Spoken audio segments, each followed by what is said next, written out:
San Miguel Women, they are really playing in a different level right now. When I watched the game, when they found how to overcome the deficit Kabola, hindi na sila mapigilan ng Rainbow Shine, di ba Kabola? Parang hindi naman sa pinaglalaroan ng away, pero parang ibang level talaga sila currently Kabola.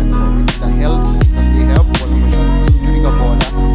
Ibang-iba kasi yung depth nila in the way the system is going right now. It's really very very good. Kaya CJ Perez, Tumaini, Juan Isco, Fajardo is still a monster out there.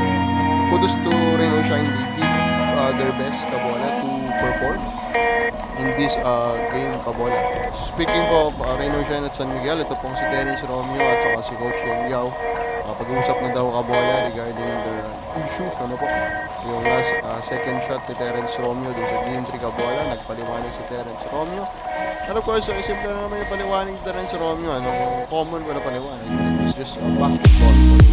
And tama din naman yung explanation niya sa Micho Kabola, that when he took the shot Kabola, and hindi naman siya nagyabang or what, diba? He just took it through the flow of the game Kabola. So, and of course, we are still on that side Kabola na basketball Wait a minute.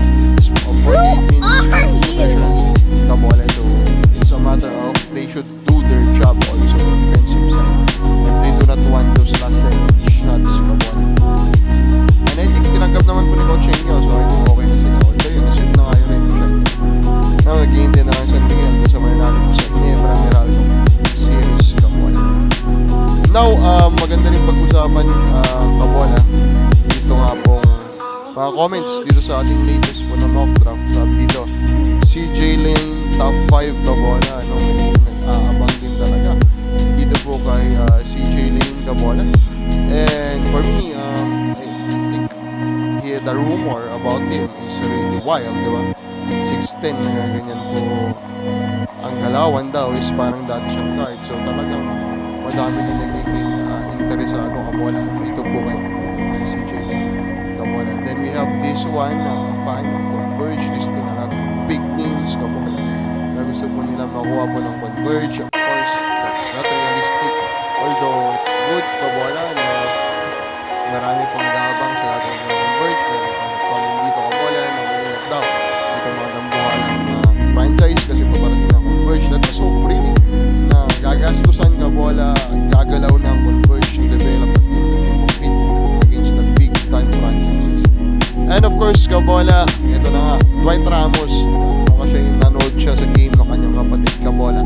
Nakita siya nakasuot ng championship t-shirt Kabola na San Miguel Beermen Kabola. Kaya biglang nag-trending Kabola, fans of San Miguel are raving Kabola about him joining their team. And of course, we know why. This guy is the top 10 Filipino basketball player right now Kabola.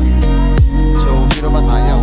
Pero, in-explain ni Dwight, this positive statement, binigay sa kanya yung damit. He found it fine Kabola, or good fit para sa kanya, kaya niya sinuot during this game. It was nothing, and I do not think talaga na the option yung PBA ngayon. Sobrang ganda pinapakita niya sa Japan Kabola.